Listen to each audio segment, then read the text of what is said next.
In the year 2025, the nation was buzzing with talk of one man, Daniel King. Charismatic, handsome, brilliant. He wasn't just a governor anymore. He was the frontrunner for the presidency. To many, he was the man of the people. To others, he was a savior in a suit. Everywhere he went, cameras flashed. Everywhere he spoke, crowds cheered. But beneath the polished smile lay a heart that could be swayed by desire. Daniel's campaign was hosting a gala in the capital. The ballroom glowed with chandeliers, filled with politicians, wealthy donors, and the nation's elite. And that night, fate introduced him to a woman who would change everything. Bethany Shaw. She wasn't famous. She wasn't powerful. She was the wife of Uriah Shaw, one of the nation's most decorated military commanders. Her life was quiet, defined by loyalty and sacrifice. But when Daniel's eyes first fell on her across that ballroom, the world seemed to stop. Bethany wasn't seeking attention. She was simply there, standing beside her husband, listening politely as generals and senators spoke. But something about her presence drew Daniel in like a moth to flame. Her elegance wasn't loud. It was effortless. The kind of beauty that whispered instead of shouted. Daniel raised his glass in her direction. Their eyes met. And though it lasted no more than a moment, it was enough. A silent current had passed between them. Dangerous, forbidden, undeniable. Later that night, as the music softened and the crowd thinned, Daniel approached. "Mrs. Shaw, isn't it?" His voice was smooth, commanding, yet warm. Bethany smiled politely. "Yes. My husband speaks very highly of you, Governor." Her words were formal, respectful. But Daniel caught something in her tone. Curiosity. And that was all he needed. For the rest of the evening, he lingered near her. Every excuse was subtle. A question about her family, a compliment about her husband's service, a remark about the evening. It was innocent, at least on the surface. But beneath, something restless had begun to stir. Bethany returned home that night with her husband, but her mind was unsettled. Why had she noticed Daniel's eyes lingering? Why had she allowed herself to feel the weight of that gaze? She told herself it was nothing, just the charisma of a rising politician. But deep down, she knew she had felt something she wasn't supposed to. And Daniel, he couldn't sleep. The image of Bethany haunted him, even as his advisors filled his inbox with polls, strategies, and schedules. He had shaken hands with dozens that evening. But only one hand, hers, left a mark he couldn't erase. In that ballroom, beneath the chandeliers, a seed had been planted. A seed that would grow into desire, into obsession, and into betrayal. What began as a single glance would soon set fire to everything Daniel had built. Daniel King was a man who could command the attention of entire nations. But after that night at the gala, he found himself haunted by the eyes of one woman, Bethany Shaw. Days turned into weeks, yet Daniel couldn't push her from his mind. Every handshake, every rally, every televised interview, behind his practiced smile, her face lingered like a shadow he couldn't escape. At first, he fought it. He told himself it was just admiration, just passing curiosity. But the more he tried to suppress it, the stronger it grew. And so, Daniel began to arrange opportunities. Opportunities to see her again. It started innocently enough. He invited Uriah Shaw, Bethany's husband, to a series of high-level military briefings.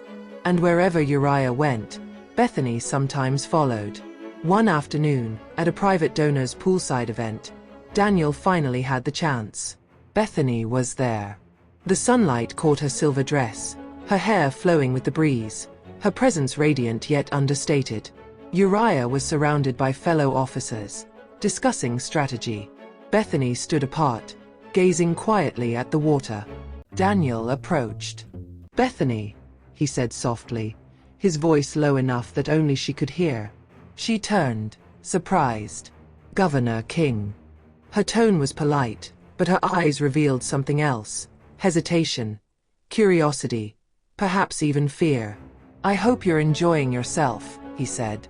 She gave a small nod. "It's different. I'm not used to places like this." Daniel smiled, leaning closer. "You belong here more than most of them." Her breath caught.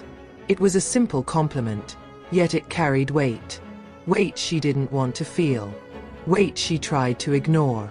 For weeks, Daniel continued to find reasons to cross her path. A gala here. A charity function there. Always careful, always calculated. And Bethany.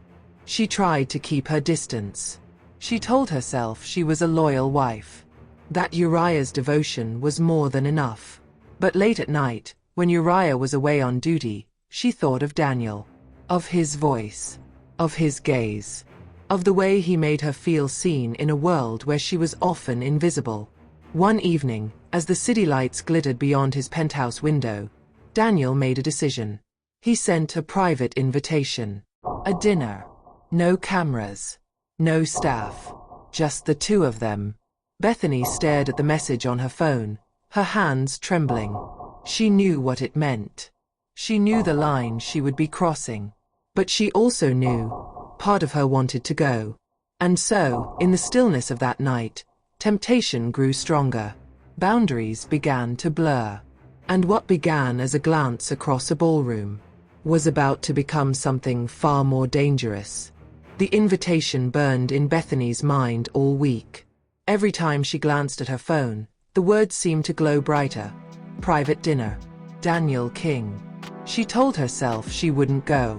She rehearsed refusals, typed drafts of polite declines, and deleted them all. Yet as the evening arrived, she found herself standing before her mirror, dressed not in her husband's favorite gown, but in something that whispered elegance without effort. A midnight blue dress that clung softly, as though chosen not for the world, but for herself. Her husband, Major Jonathan Shaw, had been called away to a late meeting at the base. The house was quiet, the kind of silence that makes decisions easier or harder. When Bethany stepped into the private dining room of the governor's mansion, Daniel was already waiting. The lights were dim, the table set for two, and a single bottle of wine rested unopened between them. "Bethany," he said, rising to greet her. His voice was warm, low, carrying that dangerous steadiness that drew people in. She hesitated at the doorway, still holding her clutch tightly, as though it could shield her. "This is wrong," she whispered. Daniel stepped closer, his eyes locked on hers. "Then why are you here?" For a moment, silence stretched between them, filled only by the quiet hum of the city outside the glass windows. She wanted to speak, to remind herself of vows, of right and wrong, of the life that would shatter if anyone found out. But when he reached for her hand, when his touch lingered just long enough, her heart betrayed her resolve. They sat. They talked. What began as casual conversation about politics and charity slowly unraveled into confessions. Daniel spoke of loneliness hidden beneath the applause. Bethany confessed that she often felt invisible, even standing beside her husband. The wine was poured, laughter softened into silences heavy with meaning. And then, the moment came. Daniel leaned closer, his words barely more than a whisper. "You're the only one I see, Bethany." Her breath caught. She knew she should stand, walk away, end this before it began. But instead, she didn't. The night ended with a kiss, not hurried, not careless, but deliberate, sealing a choice she could no longer undo. Bethany left the mansion past midnight, the city lights flickering like witnesses in the dark. Her phone buzzed with a missed call from her husband. She didn't answer, because she knew nothing would be the same again. The night after their forbidden kiss, Bethany Shaw lay restless in her bed. The city outside her window pulsed with neon life, but within her heart, a storm raged. She had crossed a line she never thought she would. She was the wife of a man who had sacrificed his life to serve his country, a man who trusted her. Yet here she was, drawn to the allure of Governor Daniel King, a man whose every touch ignited something dangerous inside her. Meanwhile, Daniel sat alone in his penthouse office, staring out at the skyline. His career was at its peak. His name was already whispered in political circles as a likely candidate for the presidency in the coming years. But now, his heart carried a secret that could destroy everything. He told himself he deserved her. He told himself their connection was destiny. But deep down he knew it was a path toward ruin. The following days unfolded in a blur of stolen glances and coded messages. Whenever Bethany's husband was away at military meetings, Daniel found ways to reach her. A coffee drop at a hidden corner cafe. A lingering phone call at midnight. Each step pulled them deeper into a web neither of them could escape. Bethany tried to convince herself it was just a phase, a passing temptation. Yet, the more she resisted, the stronger the pull became. The way Daniel's eyes pierced through her, the way he spoke her name as if it belonged only to him. She felt alive in ways she hadn't for years. But the cracks in the facade began to show. Her husband, Michael, though loyal and proud, was no fool. He noticed her late nights. The silence that fell when he entered the room. The distance that grew between them, like a wall slowly rising brick by brick. His soldier's instincts told him something was wrong, though he could not yet name it. One evening, Bethany found herself standing in the rain outside Daniel's residence. She told herself she wouldn't go inside. She told herself she would walk away. But when the door opened and Daniel's hand reached for hers, every piece of logic, every vow, every ounce of loyalty melted away. Inside, the world disappeared. Their love, or what felt like love, grew stronger, even as shadows of betrayal crept closer. And so, the secret deepened.